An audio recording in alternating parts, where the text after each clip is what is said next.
கேள்வி நேரம் நிகழ்ச்சிக்காக உங்கள் அனைவரையும் அன்போடு வரவேற்கின்றேன். இன்றைய கேள்வி நேரம் நிகழ்ச்சியில் நம்ம என்ன தலைப்பில் விவாதிக்க போகிறோம் பார்க்கலாம். இன்று நம்ம விவாதத்திற்காக எடுத்துக்கொண்டிருக்கக்கூடிய பொருள் என்பது மாற்றத்திற்கான தேவை என்ன, அவசியம் என்ன. இந்த தேர்தலை பொறுத்தவரைக்கும் திமுக அதிமுகவுக்கான மாற்று என்று பல கட்சிகள் சொல்லிக் கொண்டிருக்கிறார்கள். ஆனால் தேர்தல் களத்தில் தேர்தல் முடிவுகளில் திமுக அதிமுக மாறி மாறி ஆட்சி அமைப்பதற்கான சூழல் இருந்திருக்கிறது. ஆனால் பல கட்சிகள் சொல்வது இந்த தருணம் தான் சரியான நேரம், திராவிட கட்சிகளுக்கான மாற்றாக ஒரு கூட்டணியை கட்டமைப்பதற்கான சரியான சூழல் இருப்பதாக அவர்கள் சொல்றாங்க. எந்த அடிப்படையில் அவர்கள் சொல்கிறார்கள்? உண்மையில் மாற்றத்திற்கான தேவை இருக்கிறதா? பிரதான கட்சிகளான திமுக அதிமுக இதை எப்படி எதிர்கொள்ளப் போகிறது? இது பற்றி தான் ஒரு ஆழமான விவாதத்தை கேள்வி நேரம் முன்னகர்த்த போகிறது. நம்ம தொடர்ந்து பயணிக்கலாம்.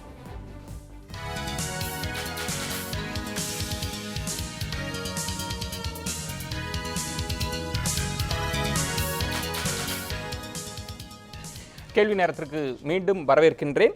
இன்றைய விவாதம் என்பது யாருக்கு எத்தனை வாக்கு சதவீதம் இருக்கிறது, யார் வலுவான கூட்டணியை கட்டமைக்கப் போகிறார்கள், அந்த அடிப்படையில் நான் அந்த விவாதத்தை கட்டமைக்கல. உண்மையில் மாற்றத்திற்கான தேவை இருக்கிறதா? ஒரு 50 ஆண்டு காலம் திராவிட கட்சிகள் இந்த மண்ணை ஆண்டிருக்கிறார்கள் என்றால் அவ்வளவு சுலபமாக அதற்கான மாற்றை நம்ம கட்டமைச்சிட முடியுமா, அல்லது சூழல் எப்படி இருக்கிறது? இது பற்றி தான் நம்ம விவாதிக்க இருக்கிறோம். இதில் யார் பெரியவர்கள் யார் சின்னவர்கள் அப்படின்ற விவாதம் அல்ல, கொள்கை ரீதியாக ஒரு ஆட்சியினுடைய விமர்சன ரீதியாகத்தான் நம்ம அணுகப் போகிறோம். நான் கருத்துரையாளர்களை உங்களுக்கு அறிமுகம் செய்கிறேன். திராவிட முன்னேற்ற கழகத்திலிருந்து வழக்கறிஞர் திரு சரவணன் அவர்கள் வணக்கம். CR சரஸ்வதி அவர்கள் அதிமுகவிலிருந்து வணக்கம். பாமகவிலிருந்து திரு பால் அவர்கள் வணக்கம். மக்கள் நல கூட்டணி சார்பாக விடுதலை சிறுத்தைகள் கட்சியிலிருந்து திரு ஆலூர் ஷானவாஸ் வணக்கம் ஷானவாஸ். இது மட்டுமல்லாமல் பாஜகவிலிருந்து திரு SR சேகர் அவர்களும் நம்முடைய இணைய இருக்கிறார். கருத்துரையாளர்கள், பலமான ஆழமான பார்வை கொண்ட கருத்துரையாளர்கள், நிச்சயம் ஒரு ஆக்கப்பூர்வமான விவாதமாக இதை கட்டமைக்க முடியும் என்று நம்புகிறேன். நம்ம தொடர்ந்து பயணிக்கலாம். திரு பாலு, நான் உங்களிடமிருந்து தான் துவங்கணும். 50 ஆண்டு காலம் திராவிட கட்சிகளால் தமிழகம் பல துறைகளில் சீரழிஞ்சிருச்சு அப்படின்னு நீங்கள் குற்றச்சாட்டு முன்வைக்கிறீங்க. ஆனால் இந்த 50 ஆண்டு காலமும் மக்கள் தான் மாறி மாறி திமுக அதிமுகன்னு, வேற சாய்ஸே எங்களுக்கு வேண்டாம், ஏதோ இன்று தான் 3வது அணிலாம் இல்லை, பல முறை முயற்சித்தும் எங்களுக்கு திமுக அதிமுக என்று தேர்ந்தெடுத்தது மக்கள் தான். மக்கள் முட்டாளா? அப்போ இல்லை, அப்படி அந்த மாதிரி சொல்லிட முடியாது. 1991 முதன்முறையாக இந்த மாறி மாறி என்று சொல்லக்கூடிய பயணம் துவங்கியது. 91 அதிமுக, 96 திமுக, 2001 அதிமுக, 2006 திமுக என்று தொடர்ச்சியாக மாறி மாறி இந்த கட்சி ஆட்சிக்கு முடிந்து விட்டால் அடுத்த கட்சி திமுக முடிந்தால் அதிமுக என்று அது அப்படியே சாதாரணமாக மக்கள் மனதில் அந்த எண்ண ஓட்டம் தொடர்ந்து கொண்டே இருந்தது. நீங்கள் 2 விஷயத்தை தெளிவுபடுத்தணும். ஒன்று, அதற்கான தேவை இருக்கிறதா என்று நீங்கள் ஒரு கேள்வி எழுப்புகின்ற பொழுது, மக்கள் என்ன விரும்புகிறார்களோ அதைத்தான் ஒரு அரசியல் இயக்கம் முன்னெடுக்க முடியும். நாங்கள் என்ன விரும்புகிறோமோ அதை கொண்டே மக்கள்கிட்ட திணிக்க முடியாது. மக்களுடைய எண்ண ஓட்டம் என்ன, அங்கே நாடி துடிப்பு என்ன, எதை எதிர்பார்க்கிறார்கள் என்று சொல்லுகின்ற பொழுது மிகப்பெரிய அளவில் இந்த 2 கட்சியும் வேண்டாம், அதற்கு ஒரு மாற்று வேண்டும், எந்த மாற்று வராதா என்ற ஒரு கேள்வி தொடர்ந்து பாட்டாளி மக்கள் கட்சியுடைய நிறுவனர் மீது அவரிடம் இந்த கேள்விகள், நீங்கள் தான் இதுக்கு காரணமானவராகவே இருந்திருக்கீங்க, திமுக ஜெயிக்க வைக்கிறதும் அதிமுக ஜெயிக்க வைக்கிறதும் தொடர்ச்சியா நீங்க தான் அதுக்கு இருந்திருக்கீங்க. அதனால இல்ல குறுக்கிடா வேண்டாம், ஒவ்வொரு நேரத்திலையும் பேசலாம். திரு சரவணன் சொல்லுங்க. திரு பால் சொல்லிக்கிறதுக்கு ஒன்றும் இல்லை, சொல்லட்டும், அவர் கூட சொல்லட்டும் என்று இந்த கருத்தை முன்வைத்து அதன் மூலமாக இதற்கான ஒரு மாற்று சூழலை உருவாக்க வேண்டும் என்று 2014 நவம்பர்லேயே நாங்கள் அது முடிவெடுத்தோம். இல்லை, நீங்கள் முடிவெடுத்தீங்க. நான் சென்ற முறை கேள்வி நேரத்தில் கூட நான் பாமகவுக்கு அந்த கிரெடிட்டை கொடுத்துட்டு தான் ஆரம்பித்தேன். சென்ற கேள்வி நேரத்தை கூட கடைசி நேரத்தில் மாறுவாங்க அப்படிலாம் சொல்கிறப்ப கன்சிஸ்டண்ட்டாக தனியாக நிற்கிறாங்க. நான் அது அல்ல கேள்வி, மக்கள் இந்த மாற்றத்தை விரும்புகிறாங்களா இல்லையான்றதை தேர்தல் தான் தீர்மானிக்க போகுது. அதற்கு முன்பாக அவங்களோட ஆப்ஷன்ல திமுக அதிமுகன்றது ஏதோ சாதாரணமாக தேர்ந்தெடுக்கல, அவர்கள் செய்த திட்டங்கள், அவர்களினுடைய செயல்பாடுகள், இதை வச்சு தானே தேர்ந்தெடுத்தாங்க. அதை இந்த இடத்துல இதையும் தெளிவுபடுத்தணும். ஒரு விஷயமா சொன்னது இந்த மக்களுடைய விருப்பத்தின் அடிப்படையில் அந்த முடிவெடுத்துங்கிறது. இன்னொரு அடிப்படையில் என்னன்னா, இயல்பாக திமுகவையும் அதிமுகவையும் மக்கள் மாறி மாறி அந்த தேர்வு செய்யக்கூடிய மனநிலையில் இருக்கிறார்கள் என்று சொல்லக்கூடியது ஒரு மாய பிம்பம். அந்த மாய பிம்பத்திற்கு தோழர் போன்றவர்கள், மற்ற தமிழ்நாட்டில் இருக்கக்கூடிய இடதுசாரிகள், பாட்டாளி மக்கள் கட்சி, மதிமுக போன்ற பல கட்சிகள் இதற்கு உடந்தையாக இருந்து விட்டார்கள். இல்ல சார், யார் உடந்தையாக இருந்தாலும் ஒரே ஒரு கேள்வி, நீங்க என்ன மாயனாலும் இதெல்லாம் ரெக்கார்டட், இது ப்ரூவனா இருக்கு, ஹிஸ்டரியா இருக்கு. அவங்க தான் தேர்ந்தெடுக்கப்பட்டிருக்கிறாங்க. இன்னும் சொல்ல வேண்டும் என்றால் அவர்கள் தான் முதலமைச்சர் வேட்பாளராக முன்னிறுத்தப்பட்டு இவர்தான் ஆள வேண்டும்னு தேர்ந்தெடுத்தார். அதாவது நான் சொல்றேன், பாட்டாளி மக்கள் கட்சிக்காக மட்டுமே நான் இப்போ பேசுவதாக தாண்டி பொதுவான ஒரு கள நிலவரத்தின் அடிப்படையில், ஒரு அரசியல் அடிப்படையில் நான் பேசுறேன். என்னன்னா, தமிழ்நாட்டில் அதிமுக ஒரு மோசமான ஆட்சியை கொடுத்து விட்டால் எங்க மனசுல என்னன்னா, இந்த ஆட்சியை வீழ்த்தணும்னா திமுகவோட நாம் சேர்ந்தாதான் வீழ்த்த முடியும் என்று எல்லோருமே இயற்கையாகவே அதை நோக்கி பயணித்துக் கொண்டிருந்த காலங்கள் கடந்த தேர்தல் வரை தொடர்ந்தது. இதுதான் முதன்முறை தமிழ்நாட்டில் இது போன்ற ஒரு அரசியல் களம் கடந்த 91 நாம் பார்த்ததே கிடையாது. இது முதன்முறை. தொடர்ச்சியாக திமுகவோடு அதிமுகவோடு பயணித்த பல இயக்கங்கள் இன்றைக்கு அவர்கள் வேண்டாம் என்று அவர்களை விட்டு வெளியே வந்திருக்கிறார்கள். இதனால் ஏற்படக்கூடிய பாதிப்புகள், இதனால் அடையக்கூடிய பலன், யாருக்கு இந்த நன்மை வரப்போகிறது, யாருக்கு இதனால் தீமை ஏற்பட போகிறது என்பதை இந்த தேர்தல் முதலில் கணிக்கப் போகிறது. அதன் அடிப்படையில் பார்க்கும்பொழுது இந்த தொடர்ச்சியா திமுக அதிமுக என்ற அந்த வெற்றி நிலை இருக்கிறது.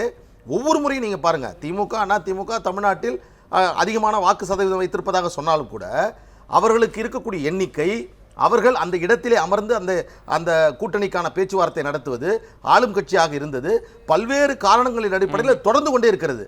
இதை இந்த மாய பிம்பத்தை உடைக்க வேண்டும் என்று நாங்கள் முடிவெடுத்தோம். இன்றைக்கு பல இயக்கங்களும் அதனுடைய வரிசையில் வந்து கொண்டிருக்கிறார்கள். இது ஒரு ஆரோக்கியமான தேர்தலாக நான் பார்க்கிறேன். நீங்க பார்க்கிறீங்க திரு ஷானவாஸ், முதல்ல அதிகாரத்தில் பங்கு அப்படின்னு நீங்க ஆரம்பித்து உங்கள் அரசியல் நகர்வு நகர்ந்தது, மக்கள் கூட்டு இயக்கமா இருந்தது. அதுவே நீங்க ஒரு மக்கள் நல கூட்டணியா மாறினதுனாலேயே திமுக அதிமுகவுக்கான தேவை இந்த தேர்தல் களத்தில் இல்லைன்னு புரிஞ்சுக்க முடியுமா? நீங்க ஒரு வலுவான கூட்டணியை அமைச்சிட்டீங்க அப்படின்றதுனாலே, ஒரு 4 கட்சிகள் இருக்கிறதுனாலேயே திமுக அதிமுகவுக்கு தேவை இல்லைன்னு பொருள் கொள்ள முடியும். தமிழ்நாடு அரசியல் களத்தில் கடந்த 60 ஆண்டுகளை நீங்க கவனித்து பார்த்தால் தெரியும், ஒரு 15-20 ஆண்டுகளுக்கு ஒரு முறை ஒரு ட்ரெண்ட் செட் ஆயிருக்கு தமிழ்நாட்டு அரசியலில். காங்கிரஸ் ஒரு 15 ஆண்டுகள் ஆட்சி செலுத்தினாங்க. அதற்கு பிறகு திமுக என்கிற ஒரு புதிய சக்தி பல கட்சிகளையும் சேர்த்து கொண்டு அந்த ஆட்சியை மாற்றி ஒரு புதிய ஆட்சியை கொடுத்தார்கள். அதுக்கு பிறகு திமுகவிலிருந்து பிரிந்து எம்ஜிஆர் தனி கட்சி தொடங்கி அவரும் ஒரு 10 ஆண்டுகளை கடந்து தொடர்ந்து அதிகாரத்தில் இருந்தார். அவர் மறைவுக்கு பிறகுதான் மீண்டும் திமுக அந்த இடத்தை பிடிக்க முடிந்தது. கடந்த 4 தேர்தல்களை பார்த்தால் 2 பேரும் மாறி மாறி என்கிற ஒரு ட்ரெண்டு. அப்போ பார்த்தா ஒரு 20 ஆண்டுகள் 15 ஆண்டுகளில் வேறு ஒவ்வொரு விதமான ட்ரெண்டு செட் ஆகி வந்திருக்குது. இந்த மொத்த ட்ரெண்டையும் மாற்றக்கூடிய ஒரு புது ட்ரெண்டு தான் இந்த தேர்தல். ஏன்னா இது ஒரு புதிய தலைமுறை வந்திருக்கிறார்கள், 1 கோடி வாக்காளர்கள் வந்திருப்பதாக ஆதாரபூர்வமான தகவல்கள் இருக்கிறது. இல்ல, அந்த 1 கோடியே 20 லட்சம் பேரும் திமுக அதிமுகவை நிராகரிக்கிறாங்கன்றத எந்த அளவுகளை வச்சு நீங்க அளவிட்டீங்க? புதிய வாக்காளர்களிடம் திமுக அதிமுக எந்த தாக்கத்தையும் ஏற்படுத்த முடியாது. ஏன்னா இன்னைக்கு நீங்க இந்த கருத்து மேலோங்கி வளர்ந்துருக்குது. நாங்க இன்னைக்கு 4 கட்சிகள் சேர்ந்து திமுக அதிமுக வேண்டாம்னு சொல்றோம், பாமக வேண்டாம்னு சொல்லுது, இன்னும் இன்னைக்கு தேமுதிக வேண்டாம்னு சொல்லுது. இது எல்லா கட்சிகளுமே திமுக அதிமுகவோடு உடன்பாடு வைத்த கட்சிகள் தான்.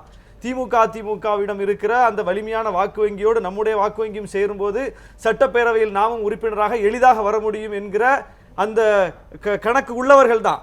அப்படி எளிதாக வர முடியும் என்கிற கணக்கு தெரிந்த பிறகும் கூட அதை ஏற்கனவே அனுபவித்தும் கூட இந்த முறை நாங்கள் மறுக்கிறோம். எப்படி மறுக்கிறோம்னா, மக்களிடம் ஏற்பட்டிருக்கிற மனநிலை மாற்றத்திலிருந்து நாங்கள் அந்த முடிவுக்கு வர்றோம். திரு சரவணன், எங்களுக்கு அந்த தெம்பை தர்றது அந்த மாற்றம் தான். திரு சரவணன், இதுல குறிப்பாக தேமுதிகவே எடுத்துட்டா கூட பத்திரிகைகள்ல அவங்களோட மாவட்ட செயலாளர்கள் ஆசைப்பட்டது திமுகவோட போனா நமக்கு வந்து பலன் கிடைக்கும்ன்றதெல்லாம் பத்திரிகைகள்ல வந்து செய்தியாக இருந்தது. இல்ல இல்ல நம்ம சரவணன், நம்ம ஒரே நிமிஷம் சொல்லிடுறேன். ஏன்னா மக்கள் வந்து ஐயா ராமதாஸிடம் வந்து ஏதோ அழுத மாதிரி பேசினாங்க. ஏன் நீங்க வந்து எல்லா கட்சியும் மேல உட்கார வைக்கிறீங்கன்னு சொல்லி அழுததா சொன்னாங்க. அதுக்காக சிரிச்சேன். இல்ல அது ஏன் இல்ல கிடையாது. இல்ல இல்ல அது நம்ம சொல்ல முடியாது. நீங்க தைலாபுரத்துல இருக்கீங்களா? இல்ல நாங்க தைலாபுரத்துல தமிழக மக்களோட இதுல திரு ஷானவாஸ் சொன்னதுல தான் நம்ம இன்னும் கூட ஆரோக்கியமா கொண்டு போலான்றதுக்காக திமுக அதிமுகவை பல கட்சிகள் வந்து நிராகரிச்சுட்டாங்க. கடைசியாக அழைப்பு விடுத்த தேமுதிக கூட திமுக வேண்டாம் என்ற முடிவே மக்களிடம் மாற்றம் ஏற்பட்டிருக்கிறதுன்றதுக்கான சிம்பல் தான் சொல்றார். அதாவது நம்ம பார்த்தோம் அப்படின்னா, ஒரு மாற்றம் ஏற்பட வேண்டும் என்றால் அடிப்படையில் வந்து ஒரு கொள்கையில் அளவில் மாற்றம் ஏற்பட வேண்டும். மாற்றம் அதாவது இப்போ சயின்டிஃபிக்கலாகவே பார்த்தோம் அப்படின்னா, சேஞ்ச் அப்படின்னா என்ன இஷ்யூ, எதுக்காக சேஞ்ச் அப்படின்னு சொல்லி 2 இஷ்யூ வரும். சேஞ்ச் அப்படின்னு சொல்லும்போது சேஞ்சை கொண்டு வரவங்க அதுக்கு தகுதியானவங்களான்ற ஒரு இது வரும். அந்த சேஞ்சை வந்து அவங்களால கொண்டு வர முடியுமான்றத வரும். அதுக்கப்புறமா அடுத்த முக்கியமான கேள்வியான கிரெடிபிலிட்டி. இவங்க வந்து எப்போ இந்த சேஞ்சை பற்றி பேசுகிறாங்க அப்படின்றது முக்கியமான கிரெடிபிலிட்டி. அதாவது வந்து இப்போது ஒரு ரீசனபிள் மேன், ஒரு சாதாரண அறிவுள்ள ஒருவனுக்கு தெரியும், ஒரு அரசியல் கட்சியை ஆரம்பித்து ஆட்சியை பிடிக்க வேண்டும் என்றால் குறைந்தது வந்து இப்போ ஒரு 5 வருட காலமோ ஒரு 4 வருட காலமாகவோ அவன் என்ன கொள்கையோ அந்த கொள்கையை ஒரு ஸ்ட்ராங்காக சொல்லி அந்த கொள்கையை வைத்து அதற்காக வந்து ஒரு கள பணிகளை செய்து அதற்கப்புறம் தான் வந்து ஆட்சி பிடிப்பது. அரவிந்த் கெஜ்ரிவால் ஒரு கிளாசிக் எக்ஸாம்பிள். ஹவு சேஞ்ச் பண்ண முடியும் அப்படின்னு சொல்லி ஒரு 5 வருஷமா 6 வருஷமா வந்து ஃபர்ஸ்ட் வந்து என்ன பண்ணாரு, அந்த ஆர்டிஏக்காக பாடுபட்டார். அப்புறம் இந்தியா அகைன்ஸ்ட் கரப்ஷன் சொல்லி ஒரு இயக்கத்தை ஆரம்பிச்சார். ஒரு நிமிஷம், இல்ல நீங்க இந்த டாபிக் நீங்க ரெலவெண்டா பேசுறீங்க. அது நான் குறுக்கிடு. அவர் என்ஜிஓ அமைப்பாக இருக்கிறார், ஆர்டிஓ ஆக்டிவிஸ்டா. அது மட்டும் இல்ல, பல இடதுசாரி இயக்கங்கள் என்ஜிஓ சார்ந்தெல்லாம் இருந்தாங்க. அதெல்லாம் நான் தாண்டி நான் என்ன கேட்கிறேன்னா, நீங்க சொல்வது சரியானது. ஒரு பதவிக்கு வரணும், யார் ஆட்சிக்கு வருவாங்க, இதெல்லாம் கணித்து தான் பண்ணுவாங்க, அது எல்லாருக்கும் தெரியும். நீங்கல்ல அப்படி ஒரு அதிகாரத்தும் வேண்டாம், எனக்கு அப்படி ஒரு பதவிகள் வேண்டாம், நாங்கள் மாற்றாகத்தான் இருப்போம்னு அவங்க போறாங்கல்ல. முட்டாள்தனமான முடிவு இல்ல. அதுல இருந்து என்ன தெரிய வருது அப்படின்னா, மாற்றாக போறோம்னு சொல்றாங்க இல்லையா, அவங்க எதற்காக அது போறோம்னு சொல்றாங்க அப்படின்றது தான் ரொம்ப முக்கியமான கேள்வி. இவர்கள் எதற்காக வந்து இப்ப மாற்றாக போறோம் அப்படின்னாங்கன்னா, இவர்களுடைய குறி அதாவது என்னன்னா திமுக மீண்டும் ஆட்சிக்கு வரக்கூடாது. மக்கள் நல கூட்டியக்கத்தின் ஒரே குறிப்பு வந்து அதுதான். அதுல என்ன தவறு? ஏன் தவறு? ஏன் வரக்கூடாது? ஒரு நிமிஷம் இருங்க சார், பேச வரேன். ஏன்னா அவர்கள் வந்து அதிமுகவிடம் இருந்து அதிமுகவிற்கு ஒரு பி டீம் போல செயல்பட்டு வந்து கொண்டிருக்கிறார்கள். அதிமுகவின் சொல்ல விடுங்க சார், என்ன பேச விடுங்க சார். ஏன்னா நீங்க சொன்ன கருத்து, நீங்க இதே மேடையில் இந்த கருத்தை பேசிட்டு இருக்காங்க, புரிந்து கொண்டு இன்னும் உங்களிடம் நீங்க ஆழமா இன்னும் போவீங்கன்றதுக்காக இந்த கேள்வி. இப்ப தேமுதிக திமுக வேண்டான்றுச்சு இல்ல, பி அணியா? தேமுதிக பி அணியா? அதிமுகவோட பி அணியா? இல்ல இல்ல சொல்லிடுங்க. இல்ல ஏன்னா பிஜேபி அதிமுக பி அணியா இல்ல தேமுதிகவுக்கு நிப்போ? தேமுதிகவுல ஒரு நிமிஷம்.